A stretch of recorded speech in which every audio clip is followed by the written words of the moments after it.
Olá, eu sou Ruth Crespo, estamos aqui no grupo Mães com Fé para a segunda aula do curso Desenvolvimento da sua Inteligência Emocional com enfoque cristão. Na primeira aula, nós trabalhamos como reconhecer as nossas emoções e depois nós tivemos uma live para tirar dúvidas, né, da primeira aula. E nessa live eu notei que 90% das perguntas eram sobre o tema de hoje, que é como lidar com as nossas emoções. Então, acredito que vocês estão aí já interessadas para ouvir esta aula e nós estamos aqui com o nosso melhor para poder te abençoar de alguma forma, ok? Então, todos nós queremos ter a capacidade de controlar as nossas emoções, de ter temperança, de ter domínio próprio, de ter sabedoria, né? Para lidar com todas as nossas emoções. E manter as nossas emoções sob equilíbrio é fundamental para o nosso bem-estar. Então, nós precisamos ter um sentimento proporcional à circunstância, ao que está acontecendo, né? E já Aristóteles, o filósofo, na época dele, ele já disse assim, que nós precisamos ter emoções equivalentes às nossas, ao acontecimento. Emoções na dose certa. E ele lançou um desafio. O desafio de Aristóteles é o seguinte: ele diz assim: todo mundo pode zangar-se.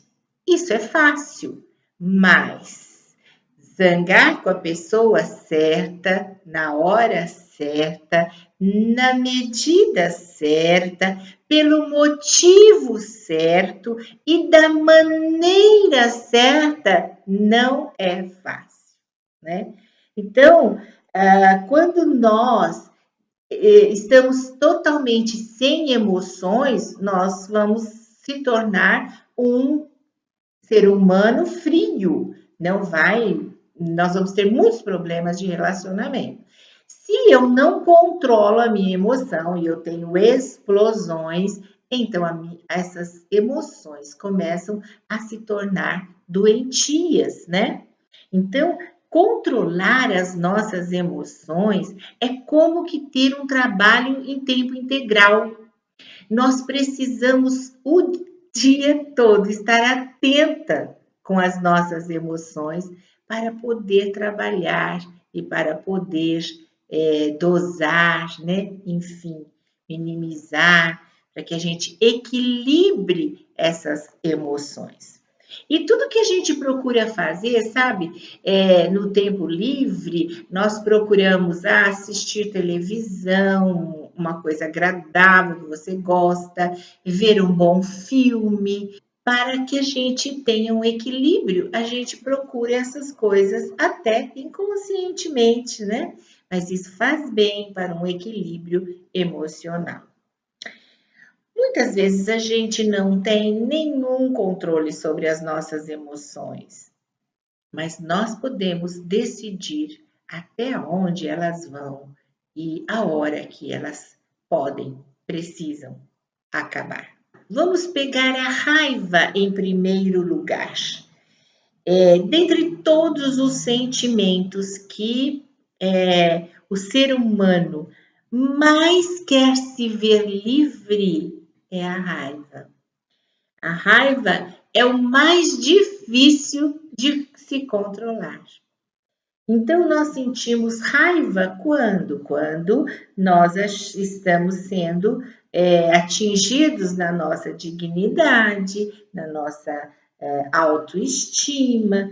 Às vezes a gente acha que está tendo um tratamento injusto pela outra pessoa, ou então nós estamos sendo insultados ou humilhados. Então, a raiva vem em nós e ela atua com uma grande potência.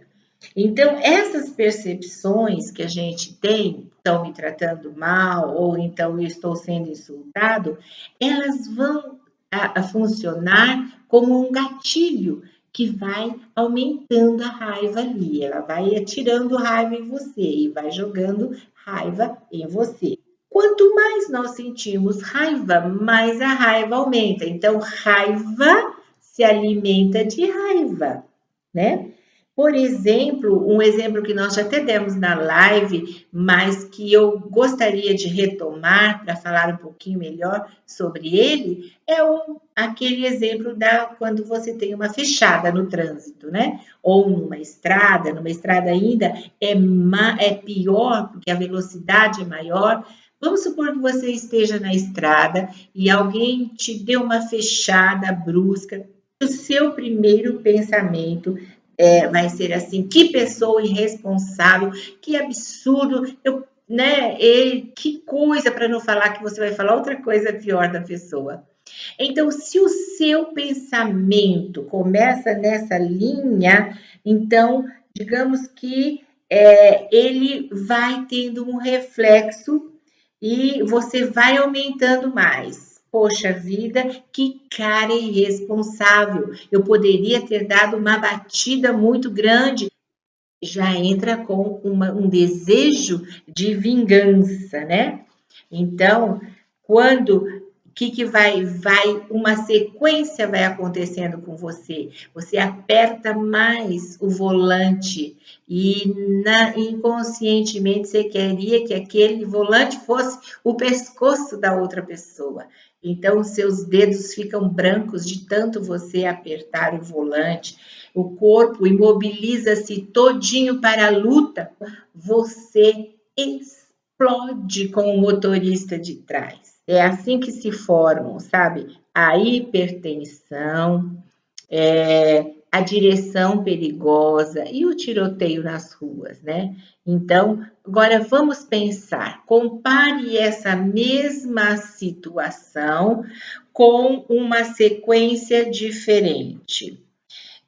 Se na hora da fechada eu pensar assim, nossa, que horror, quase bati aqui, poxa vida, esse motorista talvez não me tenha visto aqui, poxa, pode ser.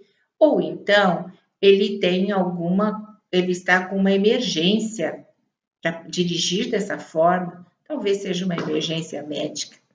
Os mais espiritualizados poderiam dizer que falta de paz, né? Que coisa, que pressa, para que isso? Essa linha tempera a raiva com piedade, ou pelo menos com uma mente aberta, impedindo dessa forma que a raiva cresça. A maioria das vezes nós nos descontrolamos, não é verdade?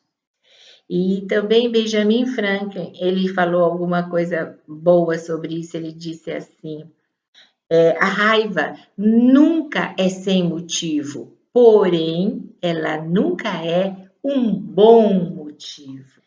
Então, a raiva é o sentimento mais intransigente, é o sentimento mais difícil de controlar. Na verdade, ela é a mais sedutora das emoções negativas, porque quando nós estamos com raiva, nós deixamos de ter um diálogo interno e passamos a ter um monólogo interno. Somente a parte responsável pela razão, pela emoção, é que fica falando conosco, a parte emocional do cérebro. E ela diz que você está certo em ter raiva, você está perfeitamente certo, você estava dirigindo correto, o outro é que fechou, o outro que teve foi irresponsável, ele que te fechou, ele que não estava dirigindo bem, enfim. Ela vai alimentar, os seus pensamentos vão alimentando em você a certeza de que você está completamente correto, que a culpa é do outro e que o outro então deve até ser punido, né? Então, quando você fica nesse monólogo interno, é terrível, porque ele vai te impelindo, ele vai te inundando a mente mais e mais com esses argumentos convincentes para que a raiva dê vazão dentro de você. Normalmente nós temos um diálogo interno. E quando os dois estão trabalhando, os dois estão atuando, nós podemos ter um pouco mais de equilíbrio. Eu vou falar mais um pouquinho sobre esse diálogo interno. Então, o que nós temos? Todos nós temos esse diálogo interno, ou seja, aquela voz interior que te diz assim, coisas que argumenta com você mesmo, uma voz que você argumenta até com ela. Você já pensou o que você diz para você mesmo? Aquela conversa silenciosa, mas muito poderosa dentro de você mesmo. O diálogo interno, ele é responsável tanto pelo seu sucesso como pelo seu fracasso. Ninguém, essa parte de pensamento é tão importante, ela é tão poderosa, e nós somos tão livres nessa parte de pensar, e é tão nosso, né? Tão assim, da gente, que nós não gostaríamos de ter os nossos pensamentos expostos num telão e todo mundo pudesse, então, ver os nossos pensamentos. Ninguém gostaria disso, porque ele é muito nosso e nós fazemos muito com ele, né? Então, um pensamento ingrato, hostil com a vida, com o mundo, com Deus, produz sentimentos hostis em nós, sentimentos negativos, sabe? Que produzem uma profecia autorrealizável. Ou seja, os acontecimentos acontecem coerente com aquilo que a gente fala que vai acontecer. Por exemplo, se eu digo assim, a minha vida é ruim, é uma droga, eu não gosto da minha vida, eu queria que ela fosse diferente e tal. E aí você vai, né? Não tem um caminho longo para você reclamar da sua vida. Talvez você vai falar de outra forma, mas se você começa a reclamar da sua vida, a pessoa acaba realizando e construindo uma vida ruim, uma droga de vida, uma droga de família, uma droga de filhos. Tudo vai acontecer de acordo com o que ela fala. Ela afirma que a vida dela é daquele jeito, portanto, ela vai construir aquela vida, sabe? Então, esse diálogo interno é muito poderoso para a construção da sua realidade. E a Bíblia diz que assim como o homem imagina na sua alma, assim ele é. Olha os pensamentos, a importância deles. Assim como o homem imagina na sua alma, assim ele é. Agora imagine então uma pessoa com um diálogo interno positivo, que ela diz assim: vai dar certo, agora vai dar certo. Vamos lá, confia, acredita, vamos tentar, vai dar certo. Essa é uma pessoa que é parceira de si mesma, sabe? Uma pessoa que agradece os filhos que tem, que agradece o marido que tem, que agradece o emprego que tem, que agradece pela vida, que agradece pelo país, né? É uma pessoa que festeja a sua realidade, que produz uma realidade positiva para si. Uma pessoa que usa sua mente para fazer acontecer uma profecia autorrealizável positiva. Se eu digo que a minha vida Eu agradeço a vida que eu tenho, eu agradeço o marido que eu tenho, que eu agradeço o emprego, que eu agradeço o país que eu moro, mesmo sendo Brasil. Essa pessoa constrói uma vida boa. Então, esse diálogo interno é crucial na sua vida, tanto para o bem como para o mal. Pense nisso. Exercite esse diálogo interno para o seu bem. Quando vier aqueles pensamentos ruins, afirmando que você não tem nada de bom, que mude para o outro lado. Diga, não, eu sou grata porque Deus me deu vida hoje, eu estou respirando este ar, estou com saúde, eu sou grata pela minha casa. Mude esse diálogo interno, mude, e a sua vida muda também. Então, Daniel Goleman, ele usa o termo assim, temperar a raiva com piedade. Parece até que ele está falando para cristãos, não é? Com piedade. Então, quando começa aqueles pensamentos maus que vão te alimentando de raiva, daí é um gatilho, vem outro, e a sua raiva vai sendo alimentada, corte esse mal pela raiz, né? Então, Daniel Goleman fala que é para nós temperarmos a raiva com piedade. Parece que ele está falando até com os cristãos, né? Então, nós precisamos temperar essa raiva que todos nós sentimos, que é um sentimento que não tem como evitar, ela vem, agora nós podemos temperar esse sentimento, nós podemos dominar esse sentimento e nós podemos vencer com equilíbrio esse sentimento. Eu gostaria de dar mais um exemplo só sobre raiva, e esse é de um drama familiar doméstico que acho que todo mundo já assistiu. Vamos imaginar que uma mamãe está vindo no corredor do supermercado, e ela está lá com um carrinho, tem um filhinho de 3 anos andando do lado e uma outra menininha dentro do carrinho com um menor. E então a gente começa a ouvir a mamãe dizer, coloca, devolve, eu não vou levar ele, mas eu quero, ele está com uma caixa de bombom segurando. Não, hoje a mamãe não vai levar, devolve. Não, mas eu quero, ele agarra mais ainda a caixa de bombom, né?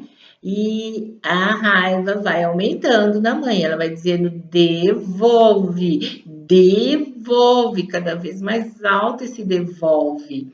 Enquanto isso, a pequenininha que estava brincando com um pote de geleia na boca ali no carrinho, ela deixa cair e aquele pote cai no chão e espatifa e a geleia para todo lado. Nesse momento, a mãe grita, ela diz, chega!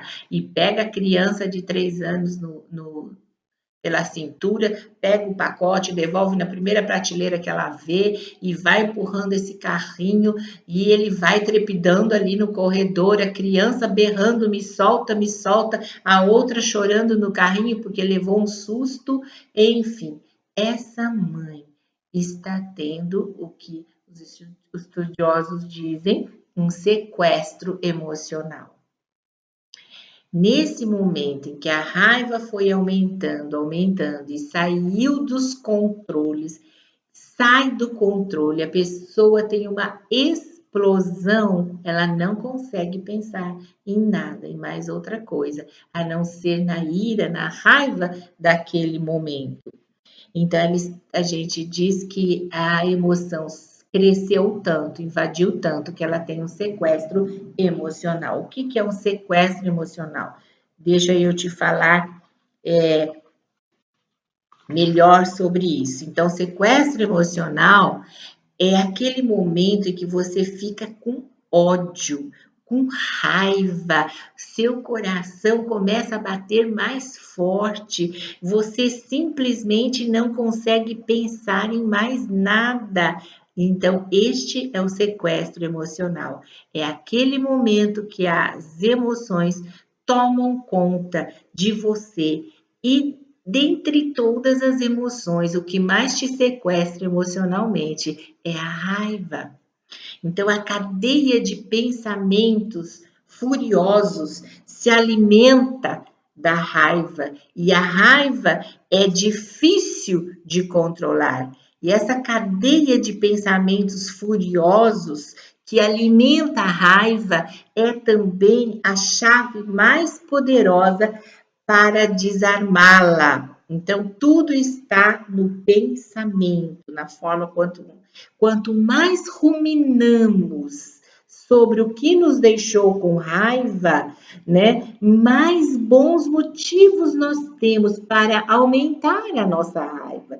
Temos justificativas para continuar com raiva ou então para aumentar essa raiva, né?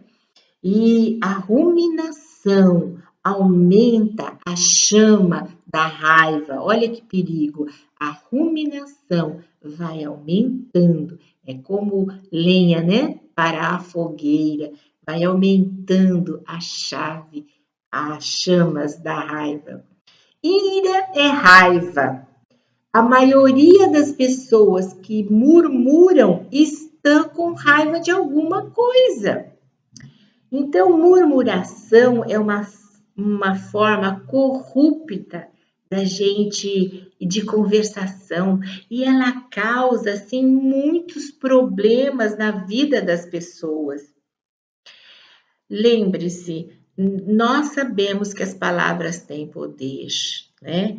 Nós sabemos que palavras de reclamação e murmuração carregam um poder destrutivo.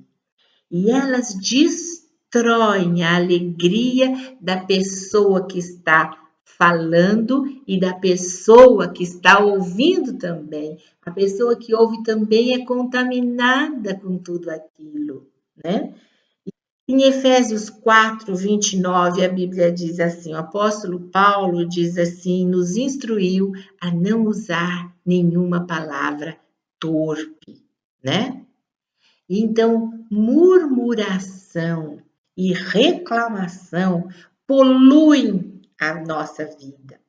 Poluir é envenenar. Já parou para pensar que você e eu podemos envenenar o nosso futuro e murmurar, se nós, ao murmurar sobre o que está acontecendo agora, eu enveneno o que vai acontecer para mim. Se eu murmurar agora, estou envenenando o meu futuro. Quando nós reclamamos sobre a nossa situação, nós permanecemos nela, nós continuamos na situação. Quando louvamos a Deus no meio da dificuldade, Ele nos liberta delas, né? Então, a melhor maneira de começar o dia, de novo eu vou dizer, é com gratidão e ações de graças. Se você não encher os seus pensamentos e conversas com coisas boas, você definitivamente se encherá de coisas ruins. Pessoas verdadeiramente agradecidas, elas não murmuram. Então, elas não têm tempo para murmurar. O mundo está cheio de duas forças, a boa e a má. A Bíblia nos ensina que o bem vence o mal em Romanos 12, 21 e que nós devemos escolher o bem. Então, o louvor e ações de graça são forças boas. A murmuração e a reclamação são forças más. A língua pode trazer saúde ou doença. O ânimo sereno é a vida do corpo. Provérbios 14:30 diz isso. Mas a inveja é a podridão dos ossos. Então, além de envenenar o futuro, a murmuração e a queixa também podem envenenar o presente. Uma pessoa que murmura e se queixa, ela pode ficar muito doente. Palavras podem afetar o corpo físico, elas podem trazer cura ou podem abrir a porta para a doença. E doença traz doença, né? De acordo com Provérbios 15:4, a língua tem o poder de curar. A língua serena, com seu poder de cura, é árvore da vida, né? Mas a perversa quebranta o espírito. Pense nisto. Uma pessoa que tem uma mente calma e tranquila, ela tem saúde para o corpo, mas, como nós vimos, a língua perversa, cheia de inveja, ciúme e ira, pode, na verdade, destruir o seu corpo físico. Por isso, podemos afirmar que as pessoas que queixam, murmuram e reclamam não têm uma mente serena, não, né? Não tem uma mente calma, não tem uma mente tranquila. O louvor, a gratidão e ações de graças liberam energia e cura física.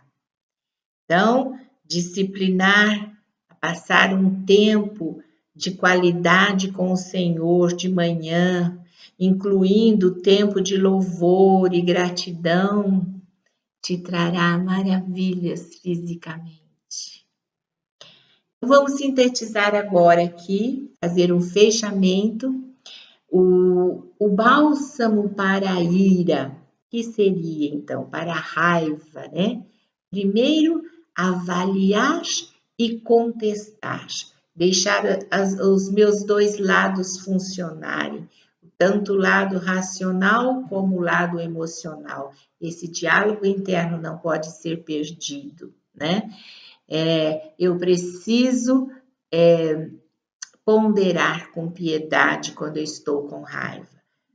Preciso pensar em termos mais leves, né? Segundo bálsamo para a raiva é o ficar frio. Os homens usam muito isso. Normalmente, no calor de uma discussão, eles saem para dar uma volta, né? E se é um casal que está discutindo, a mulher fica mais brava porque ele sempre dá uma volta. Mas pelo menos ele vai voltar frio. Aí ele se afasta um pouco da fonte do atrito, do conflito, esfria a cabeça, como eles mesmos dizem, né? E depois ele volta com mais condições para o diálogo. É uma tática boa, não é ruim, não. Um outro bálsamo para a raiva é distrair-se, parar, distrair, porque, sabe, porque é impossível você ficar com raiva quando você está se divertindo. Agora, o desafio aí é você conseguir se distrair no momento de raiva ao ponto de você se divertir, né? Mas é um bom bálsamo também. Outro é o método do relaxamento, aquele que a gente de vez em quando faz, que deveria fazer sempre. Para um pouco, deixa eu respirar. Deixa eu respirar. Respira fundo, né? Respira bem fundo, relaxa a musculatura. Vou respirar novamente, bem fundo. São coisas que vão acalmando você. Mas nada disso vai funcionar se o tempo todo você prosseguir com a cadeia de pensamentos, né, que te induz a raiva. Então, tudo está aqui no pensamento, é aí que você tem que controlar. Essa cadeia de pensamentos que vão te induzindo a raiva, elas precisam ser cortadas. Então, olha só a importância do pensamento, né? Existe uma falsa ideia aí que eles dizem assim que a raiva é boa. Não, A raiva tem que ser controlada, é uma emoção que Deus colocou em nós, ela pode ser boa quando eu a controlo, quando eu domino e não deixo me dominar por ela, né? E tem até um ditado que diz assim que não deve se levar desaforo para casa, no sentido na hora que você está sendo ficando com raiva, você está sendo ali atingido, né? Quando uma pessoa desconta a sua raiva na pessoa que o feriu, ela não está extinguindo a raiva, ela está prolongando esse período de raiva, porque quando ela está descontando, ela ainda está com raiva daquela pessoa e pode até aumentar. Não cortou e está ainda aumentando. Então, o mais produtivo é fazer o quê? Primeiro, você esfria e depois você volta e vai falar com a pessoa de uma forma construtiva ou assertiva, né? Você enfrenta a outra pessoa para acertar a desavença. Vamos acertar. Agora eu já estou mais calma, gostaria de falar com você, enfim. Então, estudos mostram que pessoas hostis têm mais riscos de contrair doenças cardíacas. E a Bíblia diz assim: não deixe o sol se pôr sobre a sua ira, né? Irai-vos, mas não pequeis. Parece que a Bíblia está dizendo assim: não morra de doenças cardíacas, né? Irai-vos, mas não pequeis, ok? Terminamos aqui, então, a emoção da raiva, como lidar com ela, e este módulo vai ter mais que uma aula, porque ainda precisamos abordar a ansiedade, o medo, a frustração, a depressão, e nós vamos fazer pelo menos mais uma aula sobre como lidar ainda com as suas emoções. A raiva, por ser o mais principal, o mais difícil de se controlar, teve então uma aula sozinha para ela. Eu já estou aqui com o tempo esgotado e então eu gostaria de agradecer que você ficou comigo até agora aí e te convidar para a próxima aula que ainda está dentro deste módulo como lidar com as emoções, que nós em breve vocês receberão a data da próxima aula. Muito obrigada de ficar comigo, um grande abraço a todas e eu te espero na próxima aula, ok?